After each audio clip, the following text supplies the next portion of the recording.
Nahiya lang ako kay Belinda, kaya ka nakalabas ng kwarto ito eh. Kung hindi, mabubulo ka talaga rito. Nahiya ka kay Belinda o talagang tiklop ka sa kanya? Gawin mo na lahat ng gusto mong gawin, Aldo. Pero hindi mo mababagong katotohanan si Minong ang ama ng dinadala ko. Huwag mo nang pangalandakan yung kahayupan ang ginawa mo. Kasi, simula sa araw na ito, may dulo ng daliri ng Minong na yan. Hindi mo na makikita. Wala na ang kalaguyo mo. Nilaan mo na siya ng lupa. Kaya ka talaga! Ayos ka! Ayos ka!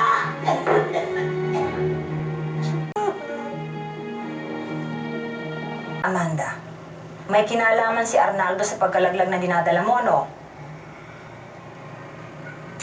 Amanda, nandito kami para tulungan ka. Kung meron kang gustong sabihin, nakahanda kaming makinig. Sabihin mo na. Ano? Tinulak ka ni Arnaldo sa hagdan, ano? Sabihin mo, susugurin kay Judas na yon. Huwag na, Belinda. Hayaan mo kami na lang mag-ayos nito. Lumala pa eh. Salamat na lang sa suporta ninyo. Pambihira, oo. Nung una, tayong dalawa ang dumadalaw kay Carol dito sa ospital. Ngayon, ikaw naman ang dinadalaw namin. Huwag naman sanang sa susunod, ako naman ang ma-ospital. Hindi naman siguro.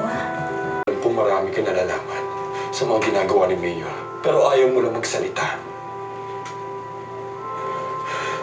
Amanda,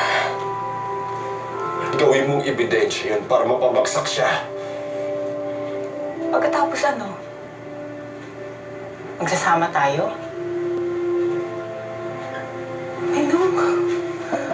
Ang dami ko nang ginawang mali sa buhay ko at pag sinunod kita, dadagdagan ko na naman. Ayoko na. Pagod na ako. Ayoko na. Kung meron man akong kailangang ayusin sa buhay ko, hindi yun yung relasyon natin. Kundi ang pamilya ko. Ayoko na.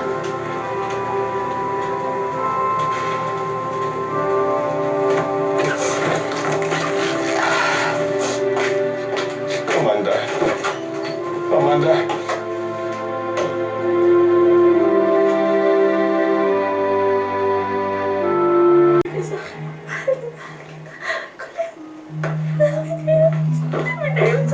Sinabi niyo sa akin. Sinabi niyo sa akin. Sinabi niyo sa akin. Sinabi niyo sa akin. Hindi naman totoo eh.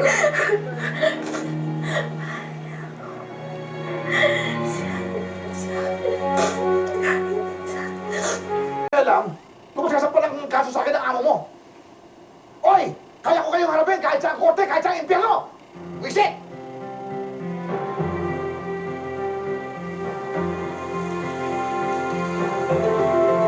Arnaldo, Ano kailangan mo? Manunumbat ka na naman! wala naman ako sa posisyon para gawin yun eh. Kasalanan ko. Mabuti alam mo. Hindi, kasi may dinaramdam yung anak natin eh, si Colette. Parang hindi na normal yung kilos niya, parang nawawala na sa sarili. Ano gusto mo gawin? Dali siya sa mental, gano'n. Sige, gawin mo! Para lalong masama ako sa kahihiyan. At kung gagawin mo yun, pwede ba isawa mo na rin yung sarili mo?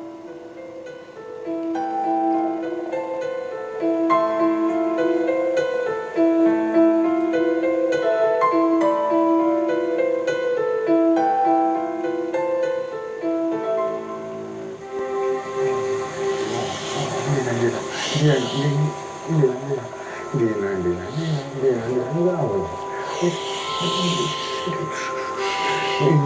Si Mami.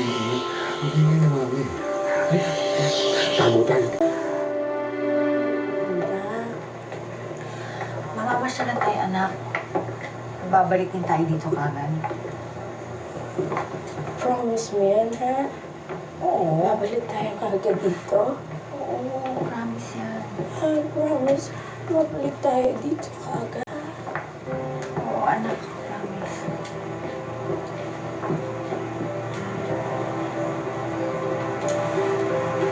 Halika na, anak.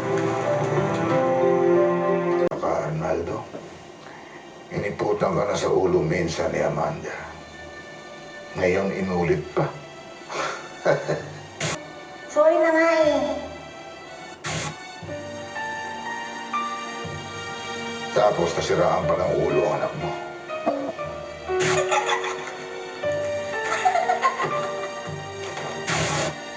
Yung namang isa, kakalad pahihiyan dahil sa pagiging bakla.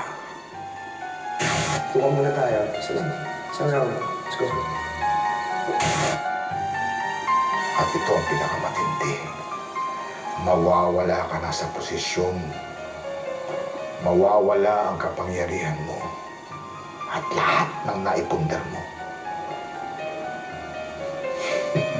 Makukulong ka pa at mabubulok ka sa bilangguan.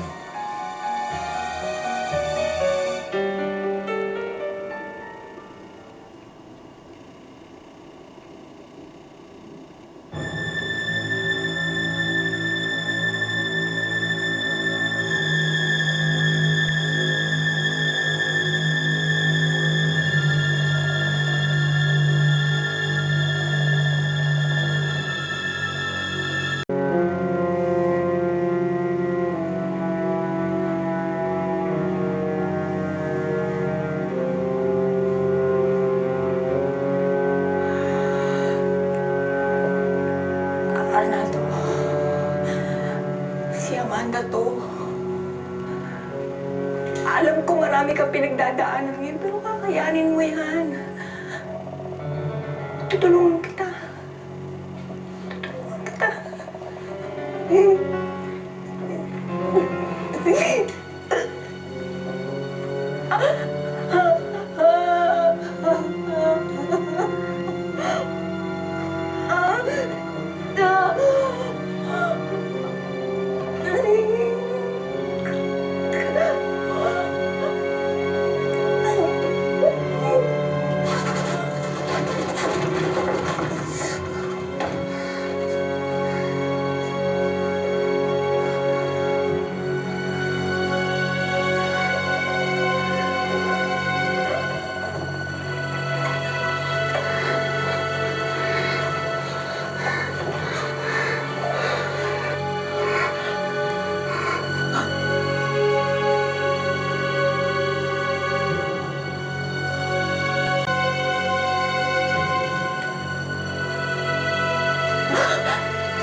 Amanda.